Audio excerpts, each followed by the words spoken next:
So I asked YouTube's AI to create an image for me of a heartbroken man. And it's intriguing to me that it brings me this, or it generates this middle aged black man. Um, and maybe that's my spirit animal or my inner personality.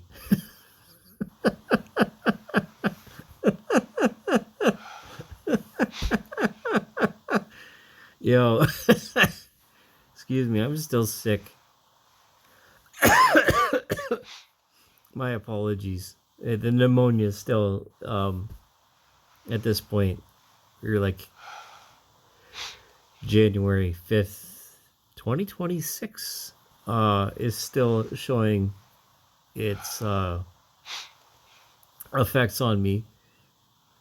It, but diminishing over the days.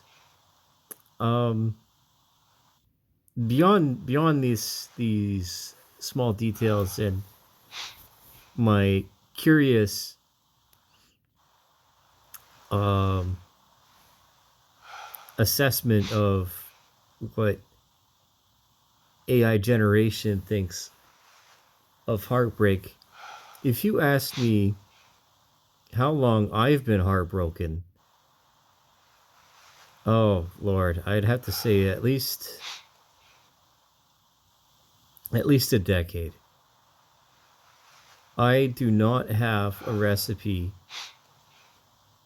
for heartbreak. I honestly, I don't know how to fix it.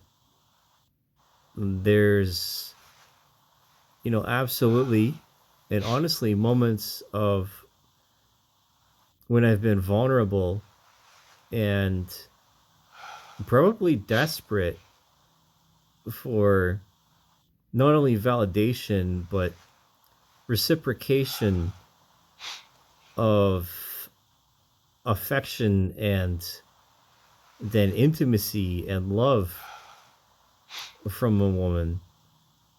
But it's not always a guarantee, and there's just some factors, some logistical factors of geographical separation and then ideological differences that or cultural ones that stand between me and a woman getting jiggy with it. It's just um, more complicated than it ever should be, and that's the most heartbreaking thing of all. Is that when once you become an intellectual, because no one is born an intellectual, then you start to see the nuances that by which we manipulate and then leverage each other in this international social dominance hierarchy. And if you don't negotiate with it, then it has its way with you. And something that I've said before in the history of propaganda or bits and bytes is that weak people manipulate, strong people negotiate.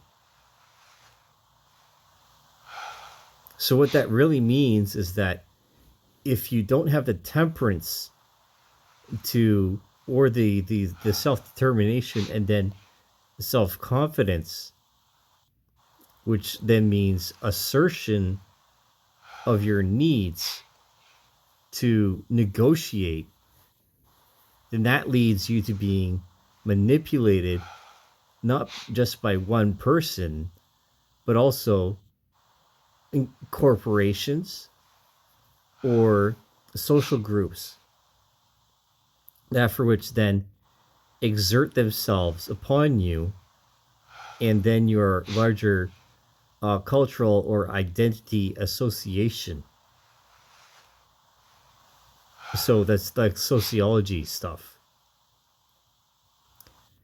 Because you have to, irregardless of your mentality, rely on other people to survive in this human existence. And you can't do that just by declaring yourself a rugged individualist, because there's no man that's an island. No man an island. No woman a continent.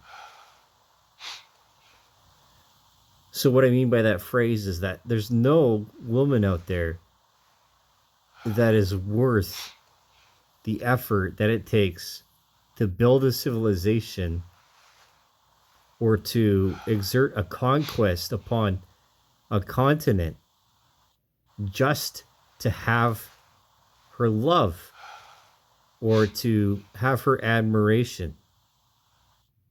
There are, what, 8 billion people on this planet, and more than half of them are women?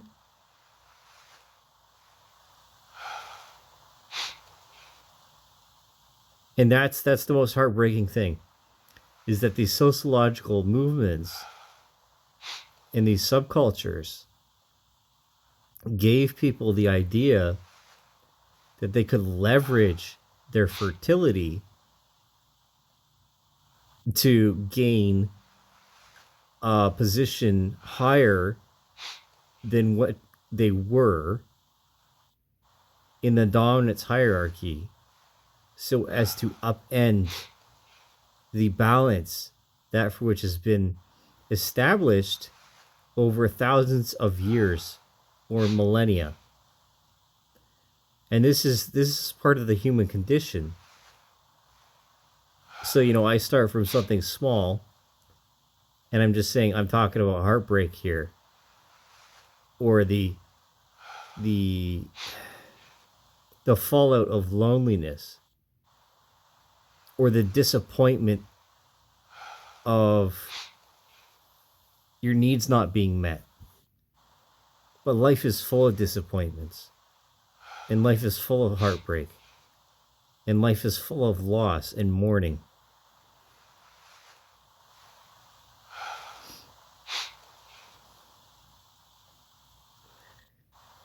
So I guess that's what it is to be a black man.